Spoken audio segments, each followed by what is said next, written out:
melakukan terobosan-terobosan. Tapi at the end-nya saya selalu kalau ngomong kan tiap kali kalau saya berkata bahwa Indonesia di dalam industri harus konsisten dan konsekuen.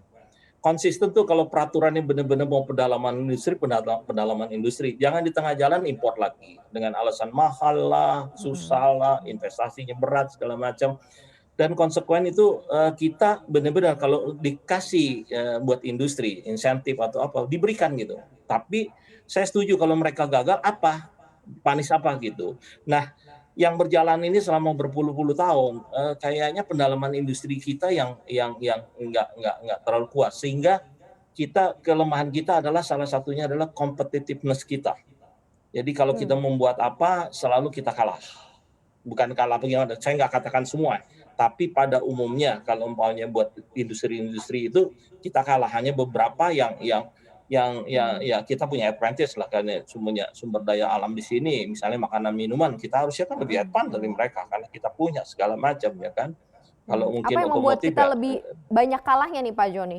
Yang membuat kita lebih banyak kalahnya dari sisi competitiveness dari SDM begitu ataukah dari sisi mana? Karena kan kalau sekarang kan baru-baru ini kan juga sudah ada kayak undang-undang Omnibus Law pun juga baru digarap begitu ya untuk lebih memudahkan investasi begitu ya, dan mungkin ini akan memberikan karpet merah juga untuk RCEP lebih lancar lagi begitu. Tapi seperti apa Pak Joni?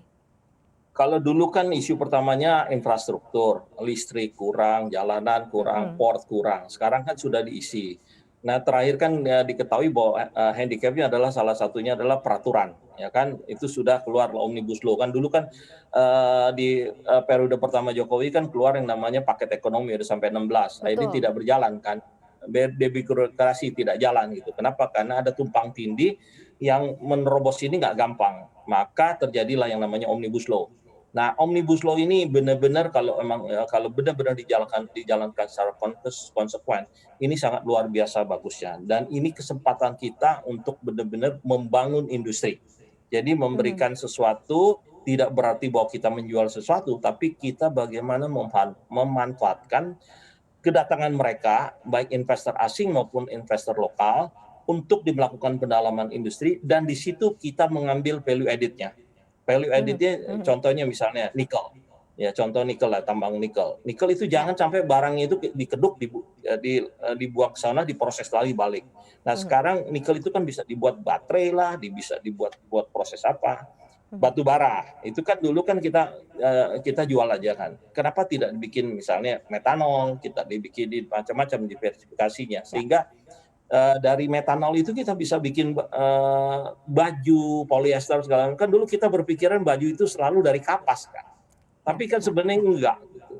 Terus kita mau Oke. bikin ini obat-obatan, ya itu salah satu dari chemical itu dari agrochemical maupun dari petrochemical gitu. Oke. Baik. Banyak sekali yang sebenarnya kita bisa berbuat. Jangan lupa untuk install aplikasi CNBC Indonesia yang tersedia di App Store dan Play Store. Dan ikuti terus perkembangan ekonomi bisnis terkini hanya di CNBC Indonesia Beyond Business.